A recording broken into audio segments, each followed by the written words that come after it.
الحمدللہ وکفا وسلام علی عبادہ الذین اصطفیٰ وعلی آل بیت الشموس الدجا وصحاب النجوم الہدی فاما بعد فاعوذ باللہ من الشیطان الرجیم بسم اللہ الرحمن الرحیم یا ایھا الذین آمنوا اتقوا اللہ حق تقاتہ صدق اللہ العظیم و صدق نبی الرؤوف الامین۔ انتہائی محتشم و ذی وقار محبین طریقت و تصوف اور عاشقان اولیاء،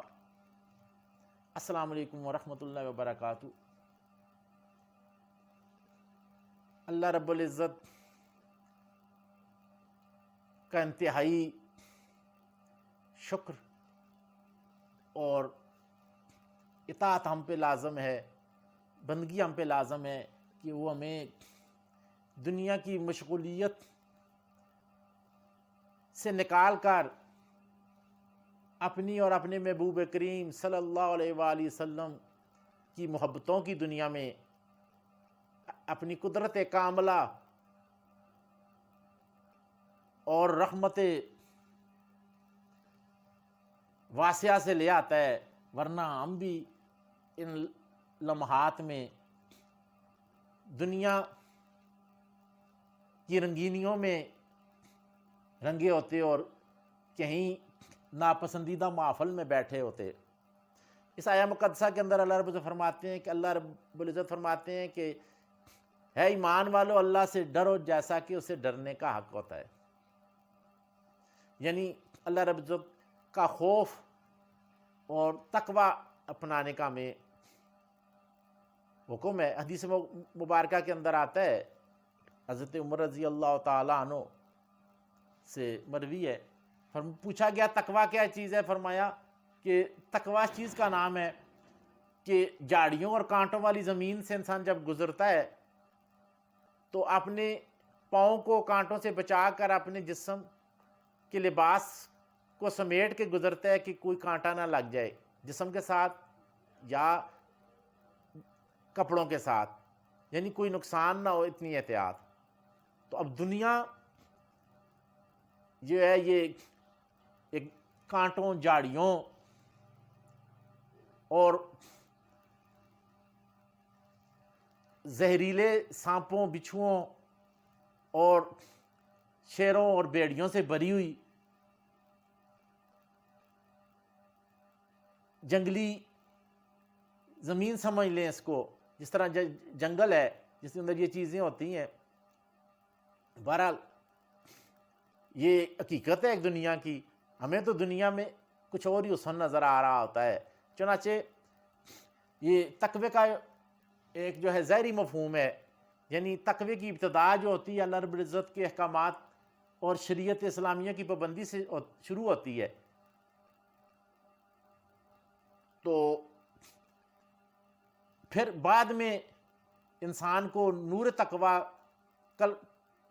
حاصل ہوتا ہے، جو قلبی تقوی بعد میں حاصل ہوتا ہے، لیکن اس کا سفر یہی ہے کہ انسان ظاہری تقوی کو اپنائے۔ ظاہری تقوی کا سفر اپنے عقائد کی فکر کرتے ہوئے، مقبول عقائد اہل سنت و جماعت، اعمال کی طرف ہم بڑھ چلتے ہیں، پتہ ہی نہیں چلتا، لیکن یہ فکر ہی ہمیں دامنگیر نہیں ہوتی کہ کون سے عقائد پر ہم بیٹھے ہوئے ہیں۔ عقائد کا فتنہ بہت زیادہ ہے۔ اہل سنت و جماعت کی خالص عقائد یہ اللہ اور رسول کی محبت، عشق کو پروان چڑھا رہے ہیں۔ یعنی اہل سنت وہ لوگ ہیں جو عقائد کی آگاہی کو اولویت دیتے ہیں۔ کچھ لوگ معاشرے میں ایسے بھی ہیں، مال مال مال مال پہ لگائے ہوتے ہیں، جی عقائد جو ہیں ان کی نظروں سے اوجھل ہوتے ہیں۔ تو مال کی مقبولیت کا دار و مدار عقائد پہ ہے۔ عقائد کا بہت بڑا فتنہ ہے، یعنی ایک بڑی نشانی ہے اہل سنت جماعت کی، اللہ اس کے رسول کی محبتوں اور عشق کی خوشبوؤں میں لے جانا چاہتے ہیں، جو لوگ عشق مصطفی سے لوگوں کو دور کر رہے ہیں، وہ عقائد کی خرابی میں مبتلا ہیں۔ نبی علیہ الصلوۃ والسلام کو حسن و جمال کی جو تذکرے کرتے ہیں، جو لوگ نبی علیہ السلام کے فضائل و کمال اور مناقب کو بیان کرتے ہیں، وہ لوگ جو ہیں وہ روح ایمان کے عمل ہیں، اور وہ لوگ نور ایمان سے منور ہیں، اور وہی لوگ ہیں جن میں الحمدللہ نبی علیہ السلام کے دور سے لے کر آج تک اولیاء کرام موجود ہیں۔ یعنی یہی نور اخلاص سے منور لوگ ہیں، ان کا دامن نہ چھوڑیں۔ اعمال کے ڈھیر دائیں بائیں نظر آئیں گے، جیسے خوارج کے بارے میں نبی علیہ السلام نے فرمایا نا، یہ ایسے لوگ ہیں جو زیادہ نمازیں، زیادہ روزے جی اور جہاد کریں گے۔ حضور نے صحابہ کو فرمایا تم اپنے اعمال کو حقیر سمجھو گے، احادیث صحیحہ کے اندر ہے، لیکن ایمان ان سے اس طرح نکلا ہوگا جیسے تیر جو شکار سے نکل جاتا ہے۔ تو ثابت ہوا وہ جو ہے وہ دولت ایمان سے محروم ہوں گے۔ اور خوارج کی جو ابتدا ہوئی، جو جس موقع پہ نبی علیہ السلام نے یہ چیزیں ابتدا میں بیان فرمائی تھی، وہ نبی علیہ السلام کی بے ادبی کا مرتکب ہوا تھا۔ وہ شخص وہ نبی علیہ السلام کی بے ادبی کا خوسترہ جو تھا، وہ نبی علیہ السلام کی بے ادبی کا مرتکب ہوا۔ اس موقع پہ نبی علیہ السلام نے فرمایا کہ اس جیسے لوگ ہوں گے، اور اس کی نشانیاں جو بتائیں گے وہی خوارج کی مابعد حدیث مبارکہ کے اندر آتی ہیں۔ تو نبی علیہ السلام کی محبت کی طرف لوگ جو نہیں جانے دیتے، شک کی برادران طریقہ تو تصوف تقویٰ پہ بات ہو رہی تھی، اور پہلے مرحلے میں اعضاء کے گناہ، انسانی اعضاء جو ہیں ان کے گناہوں پر ہم آج بات کریں گے، کہ تاکہ ہمیں تقویٰ کی ظاہری صورت جو ہے وہ پہلے میسر آئے، بعد میں جو ہے وہ قلبی تقویٰ جو ہے وہ ظاہر ہے، اور روحانی سفر اور تصوف و طریقت اور نور اخلاص کے پانے سے وہ عبارت ہے، وہ بعد کی چیز ہے۔ لیکن آج جو ہے ہم گفتگو کر رہے ہیں اعضاء کا تقویٰ، اس میں ہاتھ پاؤں آ جاتے ہیں، انسان کی آنکھ آ جاتی ہے، کان، زبان، پیٹ، اور ظاہر ان چیزوں کا آگے دل پہ بھی اثر ہوتا ہے۔ یہ دل بھی ایک اعضاء ہی میں سے ہے۔ بہرحال اس کی اصلاح خصوصی طور پر اولیاء کرام کی برگاہ سے نور چینی کرنی اور فیضیابی سے ہوتی ہے، وہی ہمارا وہ ٹارگٹ ہے، اور اسی پر ہم الحمدللہ علامہ عاج نبوت اللہ پاک کے فضل کرم سے، اس کی عطاؤں سے اللہ رب نے توفیق دی ہوئی ہے کہ تزکیہ نفس و تصفیہ قلب کی ڈیوٹی سر انجام دے رہے ہیں۔ اللہ رب اپنے حفظ و امان میں رکھے، اور شر شیطان اور شر نفس سے ہمیں محفوظ فرمائے۔ یہ اسی کی عطاؤں سے سب کچھ ممکن ہو رہا ہے۔ تو پہلے مرحلے میں جو ہے مسلمان کی تعریف جو آتی ہے، وہ نبی صلی اللہ علیہ وسلم فرمایا مسلم من سالم المسلمون من لسانی و یدی۔ تو مسلمان وہ ہے جس کے ہاتھ اور زبان سے لوگ محفوظ رہیں۔ تو ہاتھ پاؤں اعضاء میں ان پہ ہم پہلے بات کرتے ہیں کہ بندہ مومن کو دیکھنا چاہیے کہ اس کے ہاتھ جو ہیں وہ اور پاؤں وہ کس طرف بڑھ رہے ہیں۔ آیا کہ وہ کسی کفر کی طرف تو اس کے ہاتھ اور پاؤں نہیں بڑھ رہے، کہ کسی ایسے فعل کا ارتکاب نہیں کر رہا جسے کفر و شرک جو ہیں وہ کر بیٹھے اور تباہ و برباد ہو جائے، اپنا ایمان ہی سارا ضائع کر دے، یا پھر اس کے ہاتھ اور پاؤں چوری کی طرف، بدکاری کی طرف تو نہیں بڑھ رہے جو ایمان کو نقصان دیں گے اور اللہ رب العزت کے غضب کا وہ شکار ہو جائے گا۔ تو ایسی حرکات میں ہمیں ہر لمحے محاسبہ کرنا ہے کہ ہمارے ہاتھ اور پاؤں جو ہیں وہ کسی ایسی طرف نہ بڑھیں، کہیں ایسی تو ہم نہیں جا رہے ہم نے رشوت کا مال لینا ہے جا کر، یا ہمارے ہاتھ اور پاؤں ایسی طرف پاؤں میں نہیں بڑھے جا کے کسی شخص کی بے جا ہم نے تعریف کرنی ہے، کسی ظالم جابر کی، تو وہ یہ پاؤں کا اس میں اور ہاتھوں کا گناہ آئے گا۔ اور ہاں اس کی خوش اسلوبی کیا ہے کہ ہمارے قدم جو ہیں وہ جہاد کے لیے اٹھیں، ہمارے ہاتھ جو ہیں وہ گناہوں کو روکنے کے لیے اٹھیں، کسی غریب مسکین کی حفاظت میں اٹھیں۔ جی یعنی مظلوم پہ کوئی ظلم کر رہا ہے، کسی کی عزت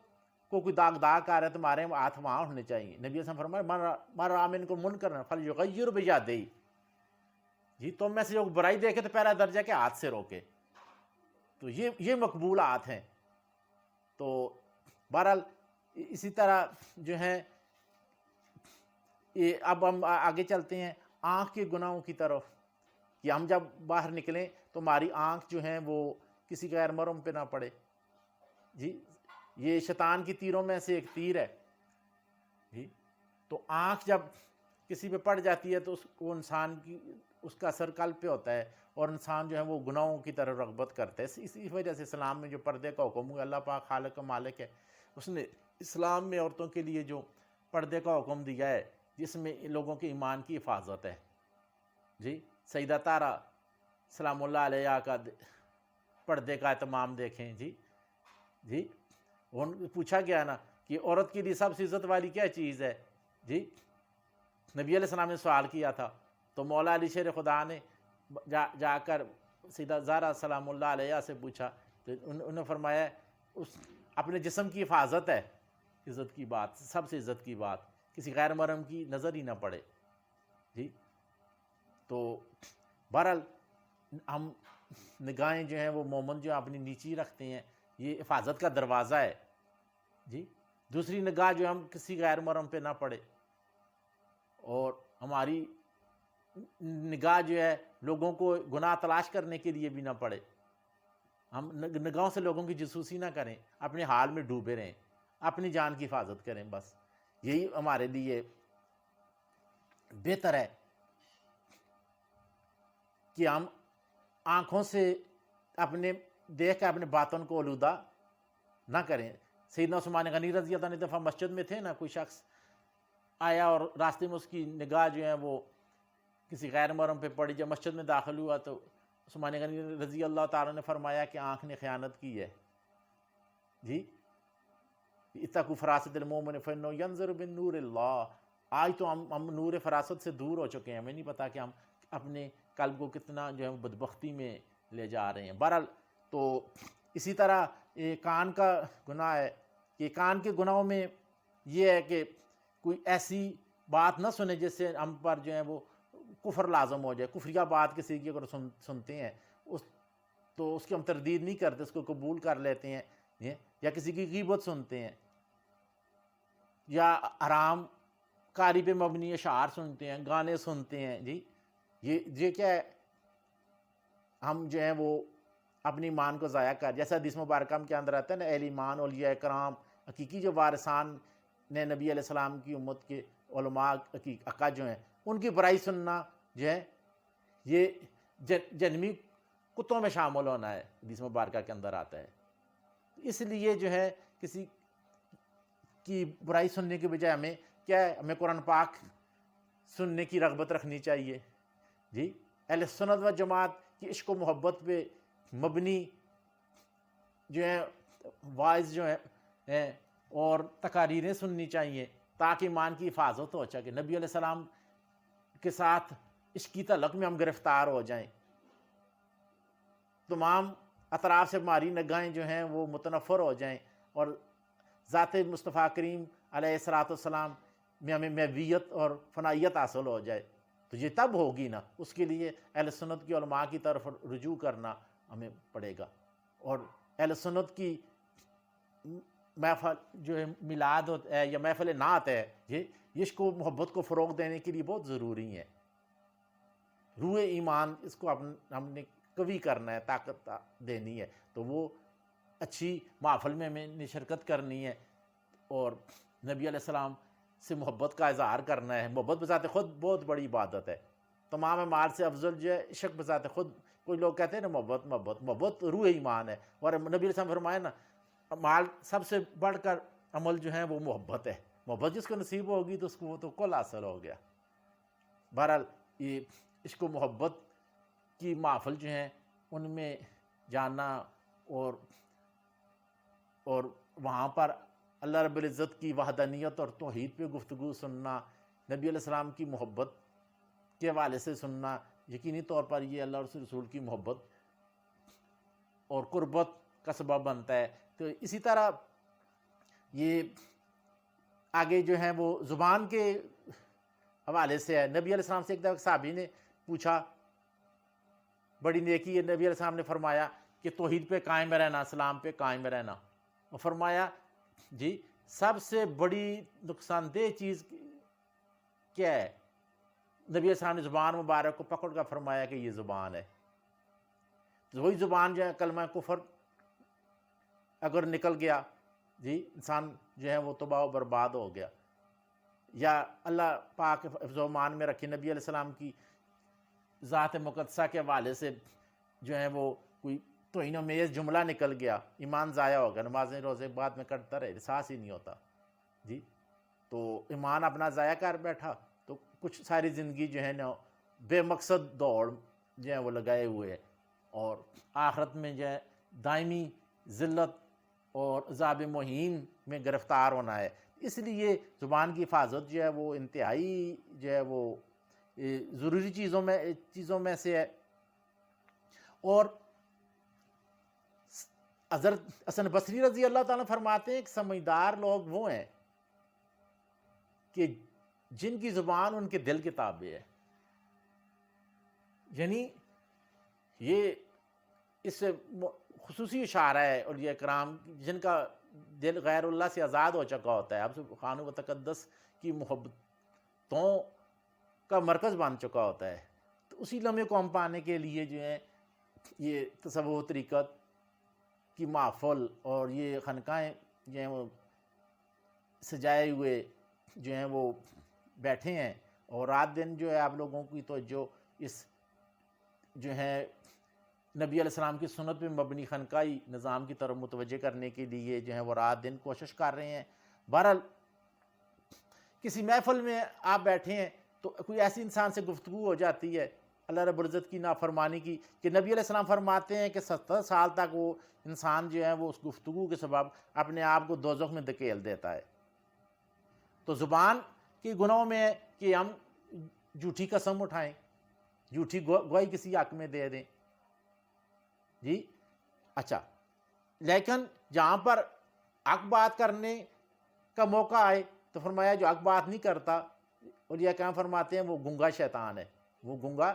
شیطان ہے۔ اسی فرمایا کلمہ حق جو ہے وہ جابر سلطان کے سامنے سچائی بیان کرنا ہے۔ تو اس لیے اگر ہماری زبان کسی مجبور، بے بس، بے آسرا، بے سہارا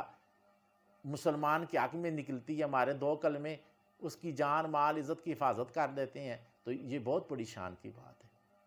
اس ایسے موقعوں کو غنیمت جاننا چاہیے، کوئی ایسا موقع ضائع نہیں ہونے دینا چاہیے۔ اور فرمایا قولوا للناس حسنا، لوگوں کے لیے اچھی باتیں کرو، خوش اخلاقی جو ہے نا یہ بھی لوگوں کو جنت میں لے جانے کا سبب بنے گی۔ اور فرمایا جس کو جو غصے سے بچا لیا گیا وہ رحمت کے قریب ہے جی۔ زبان کی ترشی جو ہے اور سختی جو ہے یہ لوگوں کی دل آزاری ہوتی ہے، اس لیے ہمیں زبان کے استعمال میں جو ہے انتہائی احتیاط برتنے کی ضرورت ہے۔ اس کے بعد آگے جی اعضام پیٹ، تو ہمیں دیکھنا ہے کہ ہم جو پیٹ میں چیز ڈال رہے ہیں یہ کیا چیز ہے، آیا کہ اللہ کی حرام کردہ چیزوں میں سے تو نہیں ہے؟ قطعی حرام ہے وہ چیزیں،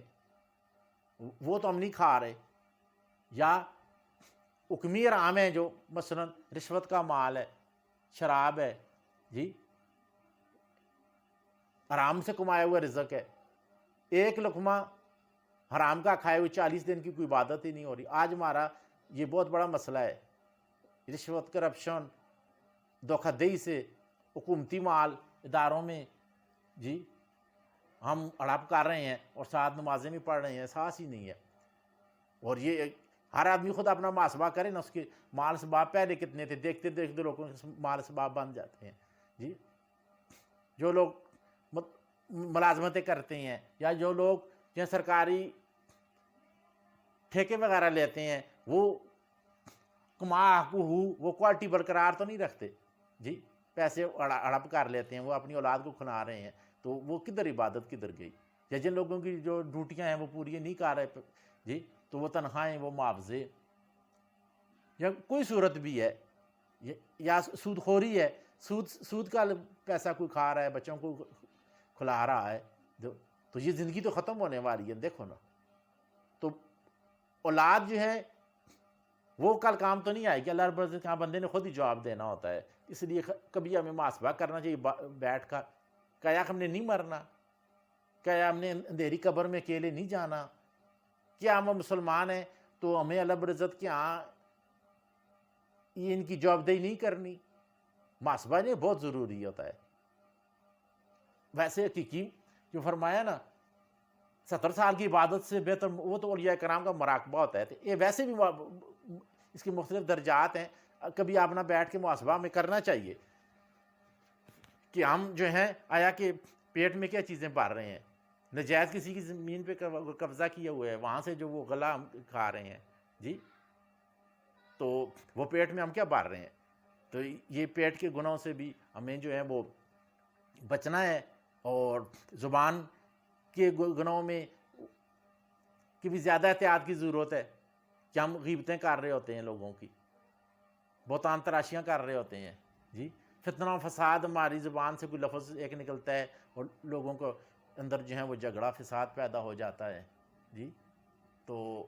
معاشرے کا امن و سکون جو ہے تو تباہ و برباد ہو جاتا ہے۔ اس لیے ہمیں ہر سطح پر سوچنا چاہیے، کسی منفی سرگرمی کا اہلکار نہیں بننا چاہیے، مال اسباب کے لیے، دنیا کے عہدوں کے لیے، اپنی آسائش کے لیے، اور اپنے مسلمان بھائیوں کا جی یا انسانیت کے دائرے کے اندر جو اقلیتیں آتی ہیں، کسی کی جان مال عزت کو ہاتھ لگانے کا حق تو میں نہیں پہنچتا۔ اس لیے ہمیشہ سلامتی کا مذہب ہے، وہ سلامتی فراہم کرتا ہے، تو ہم وہ سلامتی فراہم اگر نہیں کر رہے، دہشت پھیلا رہے ہیں جی، خود اپنے مسلمان بھائیوں کے گلے کاٹ رہے ہیں، مسجدوں میں خانقاہوں میں اگر ہم دھماکے کر رہے ہیں تو یہ اسلام کی خدمت تو نہیں ہے نا۔ اپنے اداروں پہ وہ ادارے جو پاکستان کی حفاظت کے ضامن ہیں جی، جتنے ادارے میں افواج پاکستان ہیں، جتنے جو ہیں وہ سول ادارے ہیں، جتنے ادارے ہیں، ایک اسلامی سلطنت ہے اور عالم اسلام کا قلعہ ہے، اور اس وقت پورے عالم اسلام کی اللہ رب العزت نے حفاظت کی ذمہ داری کی ہمت پاکستان کو عطا کی، ہم ایٹمی قوت ہیں جی، تو کوئی سرگرمی ہم پیٹ کے لیے جی پیسے لے کر یا ایسی کسی تنظیم کا کوئی اہلکار بنتا ہے جو کہ خون باندھا ہے جس میں لوگوں کا افراتفری جی، تو یہ الفتنہ تشد من القتل، فتنہ انگیزی جو ہے اچھی نہیں ہے، ہمیں اپنی ان چیزوں کا محاسبہ کرنا چاہیے، اور کسی لمحے بھی انسان واپس رجوع کر لے تو بہت اچھی بات ہے۔ اور اگے ان ساری چیزوں کا اثر جو ہوتا ہے قلب پہ پڑتا ہے، قلب کے اندر جو ہے کہ ایک جو ہمارا کفر شرک سے ہمارا قلب پاک، حسد بغض نفرت سے ہمارا دل پاک ہو جی، قلبی سختی سے ہم نجات حاصل کر لیں۔ وہ کیا ہوتا ہے؟ سخت دل لوگوں کے پاس بیٹھنے سے، جیسا کہ نبی علیہ السلام نے یہ خارجیوں ناسبی لوگ جو ان کی کیا نشانی، نبی علیہ السلام نے فرمایا کہ ان کی زبان ایسے میٹھی ہوگی شکر کی طرح، لیکن قلب اندر سے وہ بیڑیے کی طرح ہوں گے۔ دوسری حدیث میں مانا شہد کی طرح وہ میٹھے میٹھے لفظ کہیں گے جی، اور وہ بیڑیا اندر سے بیڑیا نما ہوں گے۔ یعنی آج جو لوگ جو دہشت گردی پھیلا رہے ہیں مسلمانوں کو، حدیث مبارکہ میں فرموں کہ ایک ہی مشن ہو گیا کہ اقتلو مارو، اب مسلمانوں کو لوگ مار رہے ہیں، اسلامی ممالک میں جو حملے کر رہے ہیں اسلام کے لبادے میں جی، خود یہ داعش ہو یا جو بھی ہیں اسلام کے لبادے میں جو جن کا ٹارگٹ ہی مسلمان ہے۔ اب دیکھو نا کیا ہو رہا ہے، شام میں کیا ہو رہا ہے جی، عراق میں کیا ہو رہا ہے، اسلامی ممالک میں دیکھو کیا ہو رہا ہے، اہلکار بن کے مسلمانوں کو لوگ نقصان پہنچا رہے ہیں۔ تو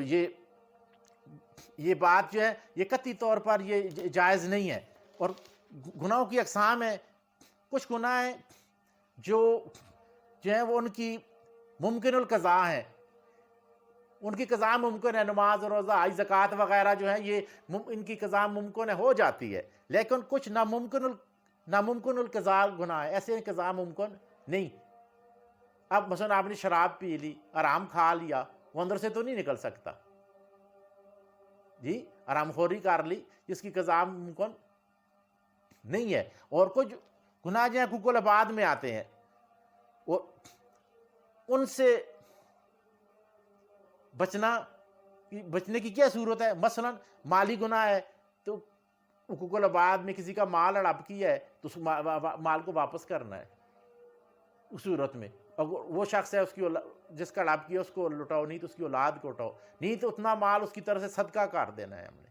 تب ہماری جان چھوٹے گی. جی یہ نہیں ہے کہ بس زبان سے توبہ کر لی مال کی واپسی نہ کی, نہ اس طرح بالکل نہیں ہے. اس طرح ذاتی گناہ ہے, مثلا کسی نے کسی کا قتل کیا ہے جی, تو اس کے جب تک وہ رساب معاف نہیں کریں گے معافی نہیں ہوگی. تو جو بھی اس کی صورت ہو اس کے بچاؤ کے لیے شرعی علماء سے اس کا قصاص ہے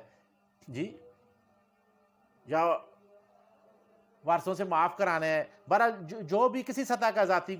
گناہ ہے اس سے بچنا جو ہے وہ عزت کا گناہ ہے.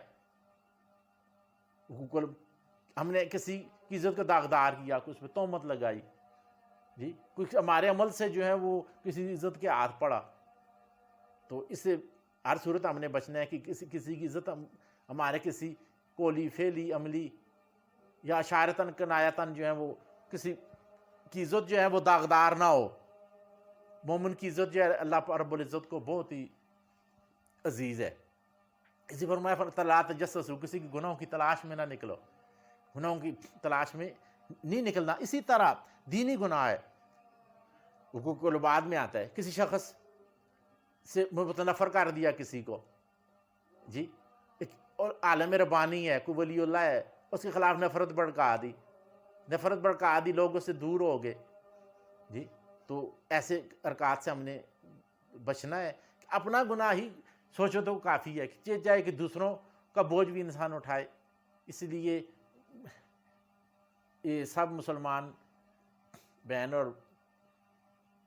بہنیں اور بھائی جتنی سن رہے ہیں یا برادران طریقت ہیں یا عام انسان ہیں, ہم سب کو اللہ رب العزت کی خالقیت, ربوبیت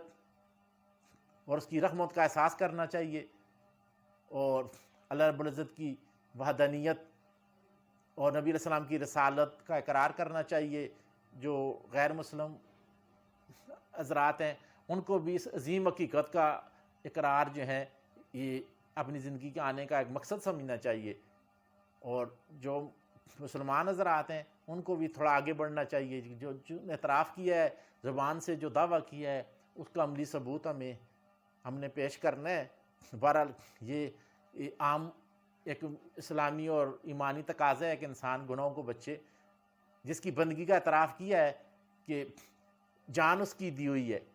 فرمایا نا مومنوں کو اللہ رب العزت فرماتے ہیں میں نے جان و مال خرید لیا, جان مال مومنوں کی خریدی ہوئی ہے جی. آیا وہ اپنی جان پہ وہ خود تصرف کر رہا ہے, اللہ رب العزت کی نافرمانی میں جان کو استعمال کر رہا ہے, تو وہ اللہ کے رب العزت کے وعدہ توڑ رہا ہے نا. تو وعدہ توڑنے والے ظالم ہوتے ہیں, اور عند اللہ ظالمین کے لیے اللہ پاک کے یہاں بڑی گرفت ہے. بہرحال اللہ رب العزت سے ہمیں ہمیشہ حفاظت اور بندگی کی توفیق مانگنی چاہیے. یاد رکھیے بندہ بہت عاجز اور ناتواں چیز ہے. اپنے آپ کو اللہ رب العزت کی بارگاہ کے سپرد کریں, نبی علیہ السلام کی وسیلہ جمیلہ سے اللہ رب العزت سے گناہوں سے بچنے کی بار بار دعا کیا کریں, اور رب العزت سے صراط مستقیم مانگیں. اللہ پاک مجھے صراط مستقیم کے بارے میں علم نہیں ہے, آیا کہ میں جس راستے پہ چل رہا ہوں پتہ نہیں وہ گمراہی کا راستہ ہو, پتہ نہیں وہ میں کفر و شرک کا مرتکب ہو رہا ہوں, پتہ نہیں کہ میں آقا کریم علیہ السلام کی برگاہ کا گستاخ بن چکا ہوں, نبی علیہ السلام کے اہل بیت اطہار جی کی برگاہ سے میں بغاوت تو نہیں کر رہا, ان کی بے ادبیاں تو نہیں کر رہا, ان کے حقوق پہ ڈاکہ تو نہیں ڈال رہا, ان کو اذیت دے کے نبی علیہ السلام کو اذیت تو نہیں دے رہا. آیا کہ آقا کریم علیہ السلام کے صحابہ کرام کی بے ادبی و گستاخی کر کے میں نبی علیہ السلام اس کی نسبت کا جو احترام ہے جی اس پہ تو میری زبان نہیں چل گئی, یا میرا ہاتھ اس نسبت کو نقصان تو نہیں پہنچا رہا. تو اسی لیے ضروری ہے کہ عام مومن مسلمان جتنے ہیں بلکہ عام انسانیت جو ہے کسی کی عزت کو ہم داغدار نہ کریں, ہم امن کا پیکر بن جائیں. اللہ رب العزت ہماری جان مال کی اور حفاظت فرمائے, اور ہم سے اچھائیاں ہی سرزد ہوں۔ وما توفیقی الا باللہ العلی العظیم، والصلاۃ والسلام علی سید الانبیاء وآل بیتہ الاطہار۔